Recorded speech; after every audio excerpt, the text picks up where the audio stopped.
श्री भगवत रसिक देवजू ये जाति पाति और ऊंच नीच देहाभिमान इन सब से इतने ऊपर उठ चुके थे कि उनको सर्वत्र केवल केवल अपने प्रियालाल का ही दर्शन होता था। और वो अपने साधकों को भी यही समझाते थे कि श्रीधाम वृंदावन में जो है ना वो सब प्रियालाल हैं, वो सब बिहारी जी महाराज हैं। आप चाहो, पूछा जाता था कि हम भिक्षा मधुकरी किन के यहाँ से ले, तो श्री भगवत रसिक देव जी कहते थे कि श्रीधाम वृंदावन में जो मिल जाए ना उससे भिक्षा ले लो।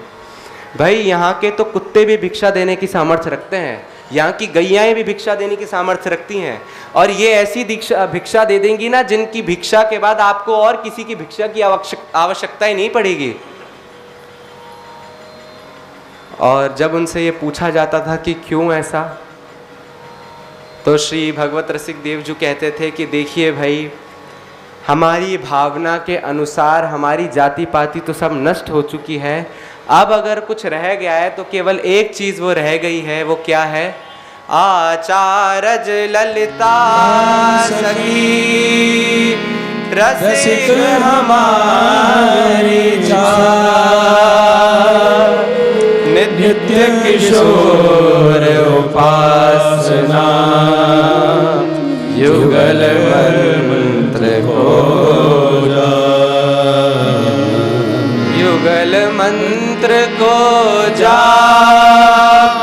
वेद रसिकन की वाणी श्री वृंदावन धाम इष्ट श्यामा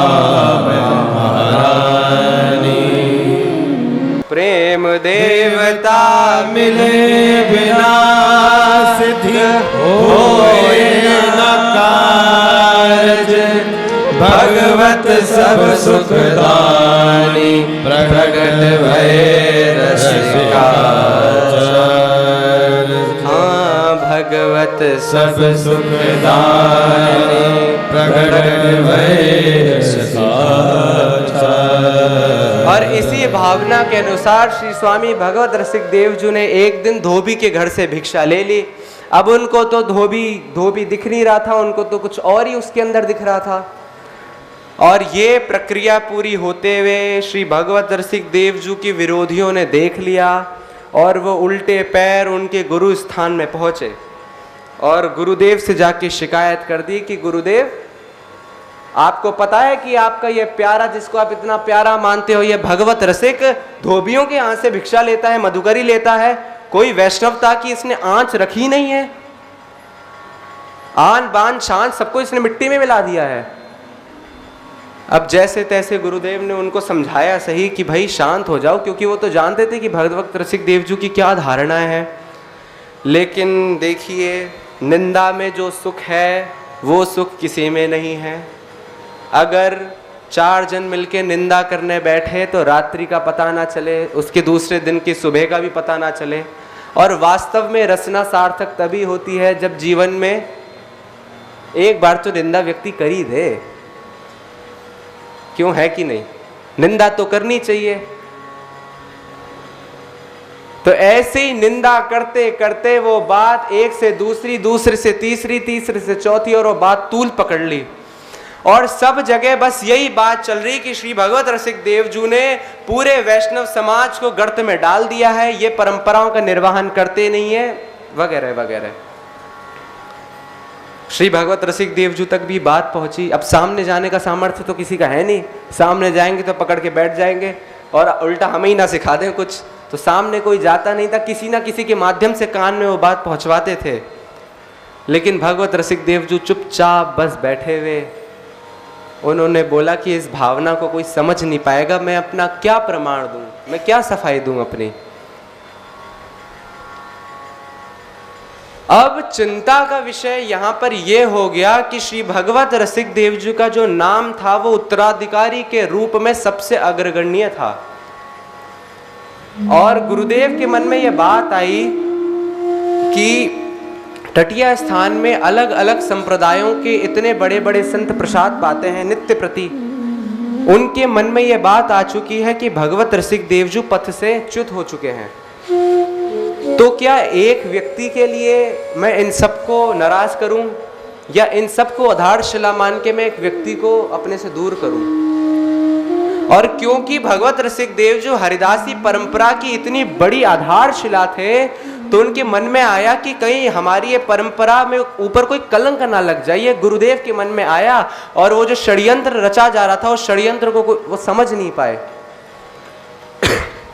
और एक दिन भगवत रसिक देव जी को अपने पास में बुला के उन्होंने कह दिया कि भगवत रसिक, अब तुम्हें श्रीधाम वृंदावन का परित्याग करना ही पड़ेगा। तुमने जो वैष्णव कुल का अनादर किया है अपनी चेष्टाओं से, जो नियमावली का पालन नहीं किया, अब तुम्हें इसका परित्याग करना ही पड़ेगा।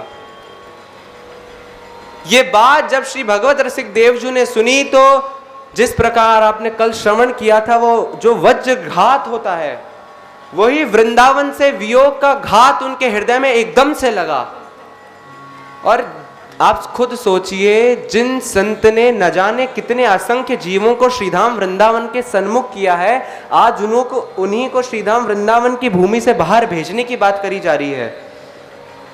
अब कोई और हो तो कुछ कह भी दे, लेकिन गुरुदेव, गुरु आज्ञा। बड़े उदास श्री भगवत रसिक देव जो है, लेकिन अपनी गुरु की आज्ञा की आन रखने के लिए उन्होंने ये विचार किया कि अब मुझे यहाँ से चलना चाहिए। और मन में उनके विचार आया, जैसे तैसे अपने आप को संभाला और संभालते हुए उन्होंने गुनगुनाया कि भाई, जो कछु लिखो ललाट पे, सुख दुख दे ही संग, भुगते गो जहाँ जाएगो, यह सिद्धांत अभंग। ये जो सिद्धांत है ये अभंग है। अगर प्रियालाल श्यामा श्याम यही चाहते हैं कि मैं श्रीधाम वृंदावन से बाहर जाऊं, तो मैं यही करता हूं। कई सारे शिष्यों ने ये इस घटना को सुन के उनका परित्याग भी किया, लेकिन कुछ शिष्य निष्ठावान जो थे वो उनके साथ गए। और वृंदावन से जैसे ही पहला पग उन्होंने बाहर रखा, सहसा उनके मुख से निकल पड़ा, जिस वृंदावन के लिए उन्होंने अपना सब कुछ छोड़ा है, इतने जनों को लगाया है, आज वही श्री भगवत रसिक देव जी श्रीधाम वृंदावन को छोड़ के बाहर जा रहे हैं। वृंदावन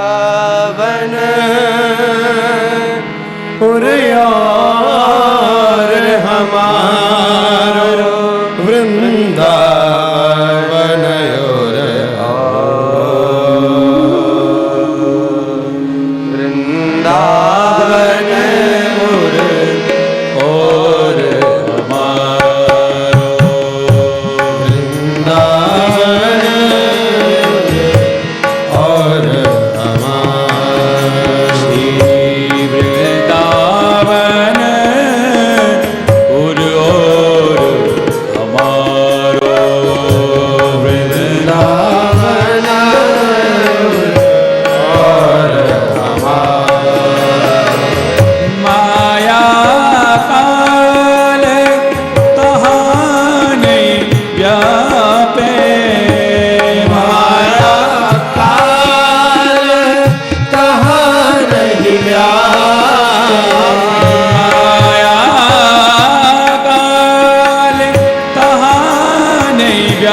शरण गहरे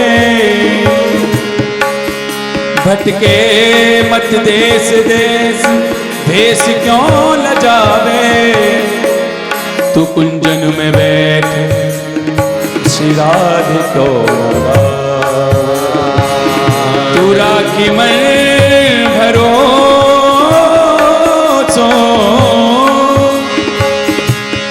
तू राखी मन भरोसो तोय पो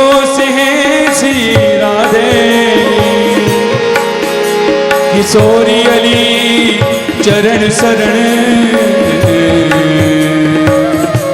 मिटे भगवान वृंदावन और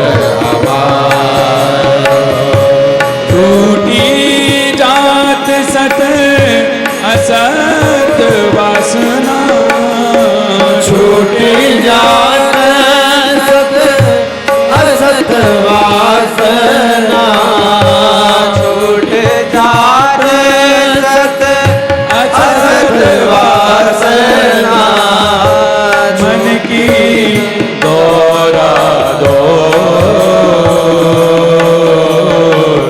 वृंदावन हमारो वृंदावन यही बात श्री भगवत रसिक देव जी के मन में बार बार आ रही कि जिस श्रीधाम वृंदावन के बारे में प्रथम श्री गुरुदेव ने मुझे बताया था गड़ा कोटा धाम में कि वृंदावन की कैसी महिमा है, आज उसी वृंदावन को छोड़ के जाने का दंड वो मुझे दे रहे हैं। लेकिन फिर वही कल वाली बात कि जो गुरु ने कहा है उस गुरु की आज्ञा का पालन होना ही चाहिए। ठीक है, इतना ही मेरे गुरुदेव चाहते थे कि मैं इतने ही जनों को श्रीधाम वृंदावन से जोड़ूं। हो सकता है मेरी आंतरिक उन्नति का मार्ग बाहर जाकर ही होगा। हो सकता है मेरे से यदा कदा कोई ऐसा अपराध बन गया होगा जिससे श्रीधाम वृंदावन को अब मैं पसंद नहीं आ रहा हूंगा।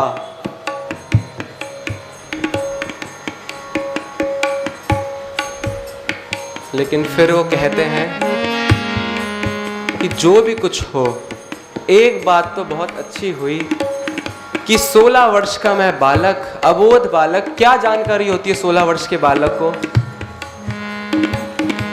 भगवत रसिक बतायो श्री गुरु भगवत रसिक बतायो श्री गुरु श्री भगवत रसिक बतायो श्री गुरु भगवत रसिक बतायो श्री गुरु अमल अलौकिक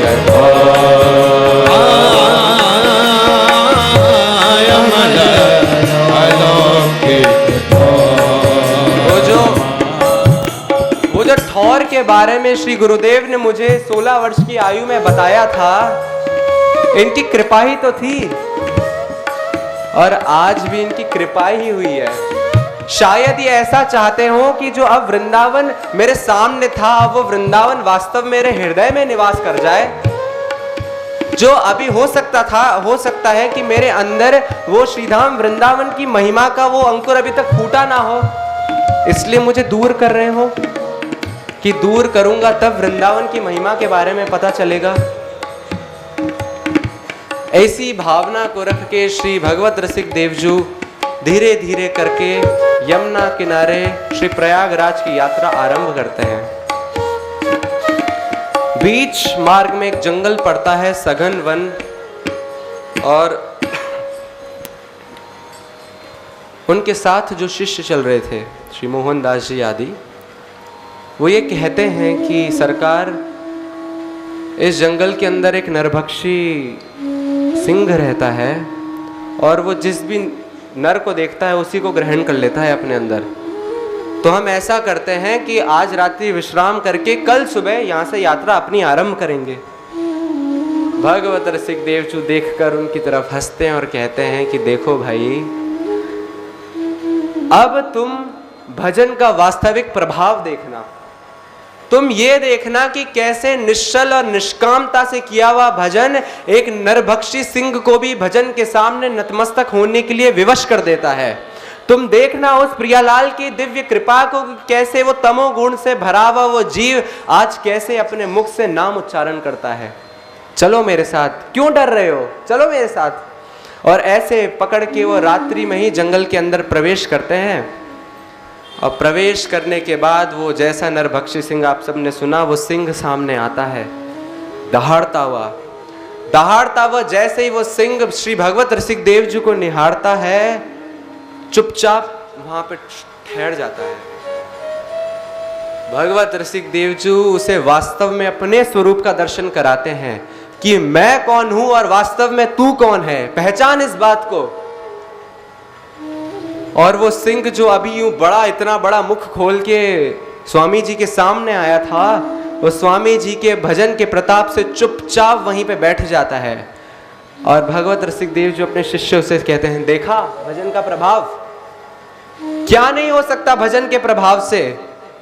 और मनुष्यों तक चलो बहुत दूर की बात है, ये जीव जिसके अंदर विवेक तक नहीं है और जिसका स्वभाव ही है कि जो सामने आए उसको अंदर ले जाना, आज वो जीव केवल भजन के प्रभाव से मेरे सामने बैठा है। ये कृपा ही तो है। इसलिए सुनो, जैसे श्री बिहारी जी के चरित्र में आता है कि जाके सर कर धैर्य तासु कर तर नहीं अड्ड्यो और अर्प्यो पद निर्वाण शोक निर्भय करी छड्ड्यो। ऐसे श्री भगवत रसिक देव जी ने कहा कि भय की कोई आवश्यकता नहीं है। हे शिष्य जनों, ये चराचर जगत एको हम बहुश्यामा, ये सब का सब केवल हमारे प्रियालाल ही हैं, अलग अलग अलग अलग रूपों में बस लीला कर रहे हैं। अगर तुम वास्तव में वो भाव रखोगे तो वो वास्तव में आपके सामने प्रकट होके रहेंगे। यही शिक्षा देके श्री भगवत रसिक देव जी श्री प्रयागराज में अड़ैल के पास श्री यमुना नदी के किनारे अपना स्थान बनाते हैं और वहां पे निवास करते हैं।